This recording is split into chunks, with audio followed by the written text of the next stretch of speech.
Long ago there was a king in Vidin Empire who was very cruel to his people, and they feared him very much.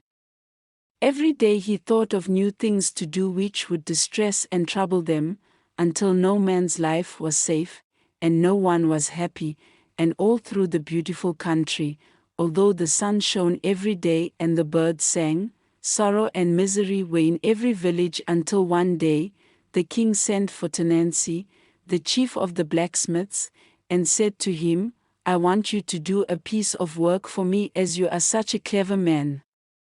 I want you to make a man at your forge, not an iron man, but a real one with flesh and blood, one that can walk and talk and do everything that a real man does." Tanansi bowed himself to the ground and went away very sad, for he saw that the king meant to kill him, for who but God can make a real man, and no blacksmith can make one at a forge. As he was going home, thinking sadly of these things, he met a madman, who greeted him with great joy. Now this man had been a very great friend of Tanansi's before he went mad, and the blacksmith had always been kind to him, so when he asked, "Why are you looking so sad?" Tanansi thought in his heart, "I have very few days to live, let me do a kindness while I can." So he took the madman aside and told him all the king had said. The madman gave him some advice, and both of them went home. Tanansi thought over the madman's words, and then he went back to the king and asked for an audience. When the king saw him, he laughed and said, "Have you made the man yet at your forge?"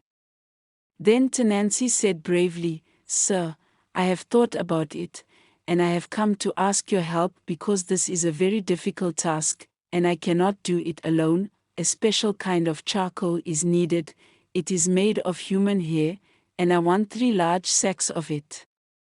Then the king gave the order, and messengers went through all the country ordering the people to shave their heads and send their hair to Tanansi. But when it was burnt, there was not enough charcoal to fill 1 sack. Then Tanansi went again to the king and said, "Sir, before I can forge a man I must have water. But ordinary water will not do. I must have tears of men and women, for it takes many tears to make one human life. I want 3 water pots full." Then the king sent messengers all through the country ordering the men and women to keep their tears, and send them to Tanansi the blacksmith, but though the land was full of sorrow and the people wept every day, there were only enough tears to fill 1 water pot. Then Tanansi went to the king and bowed very low, and knelt before him and fell on his face and said, "Sir, you set me a hard task to do, and I asked you to help me in an easy way. If a great king cannot do a small thing, how shall a poor blacksmith do the work of the Creator?" Then the king said, "Tanansi is right.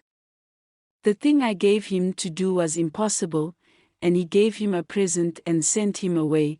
And now in Vidin Empire, when a man is perplexed and does not know what to do in a great difficulty, his friends say, "Find a madman and ask his advice," because this has become a proverb since the days of Tanansi the blacksmith.